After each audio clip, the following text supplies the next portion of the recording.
would like to use the definition of my mentor, Juliana Coles. It's the use of words and visuals as a form of self-expression. It's not to make art, it's to be expressive.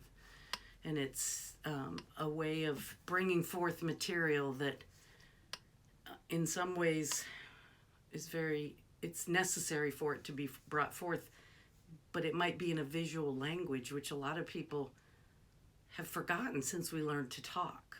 And so it's like reuniting yourself with your own visual language, the things that you're drawn to, the things that have really deep visual meaning for you. And my first class with her was actually a circus book. And so we used a circus theme.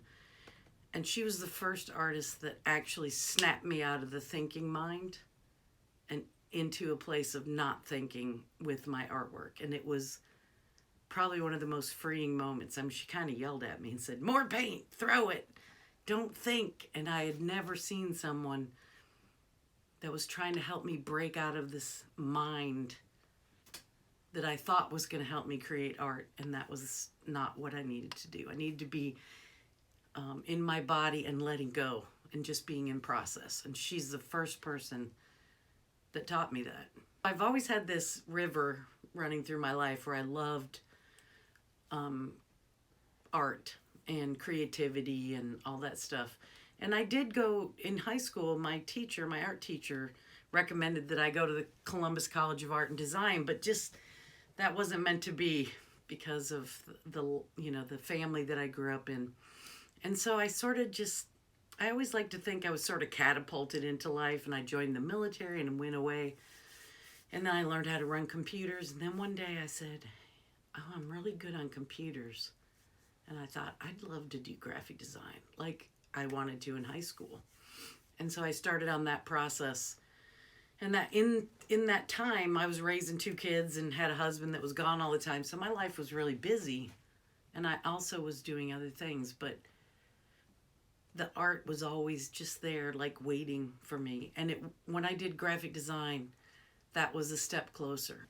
I've always loved books my whole life. So, I mean, I've always read and had books and loved them so much. So when Juliana Coles, the first class I took where she taught how to alter books, I felt like all my worlds had collided and come together in this beautiful golden thread, and gave me the permission to turn my books into works of art.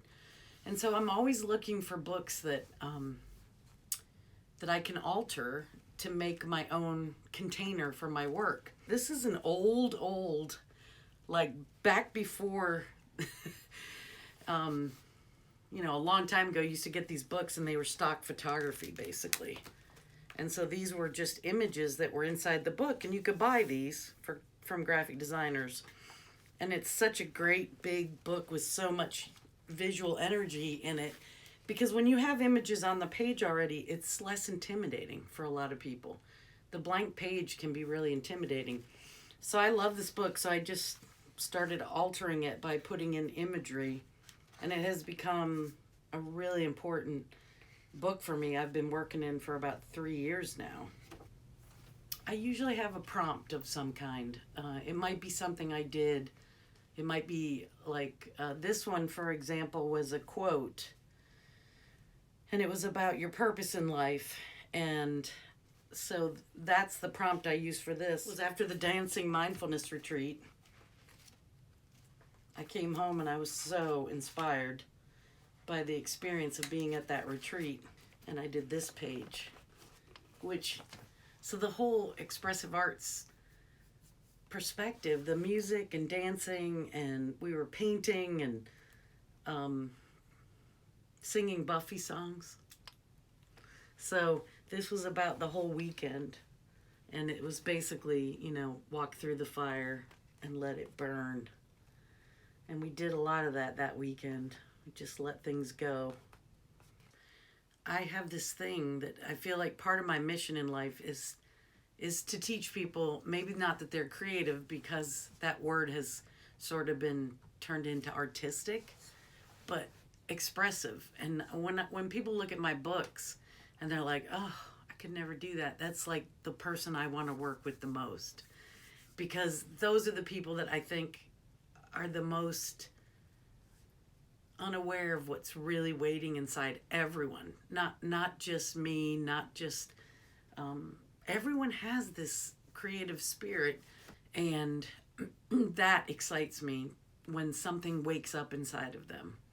And to be a part of that is really an honor. And then I really do like working with people who don't think that they can express themselves visually, and that they sort of have art scarring, like this idea that they're not an artist. Or journaling.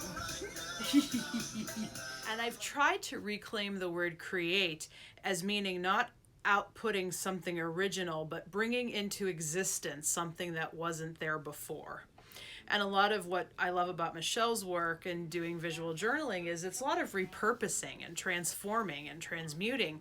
And that's really what trauma processing about and healing is about, is bringing into life, bringing into existence something that wasn't there before. And to me, that's the essence of creativity. But for a lot of people, they first need expression to be able to make that journey.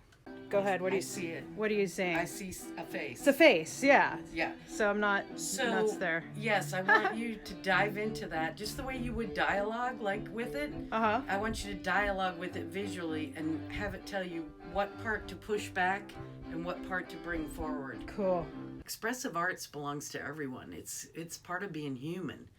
And so I just feel when I wake that up by just sharing my work, it's so... It just really, that's what I want to do with my life. I want people to know everyone's an artist. And I'm here. Here.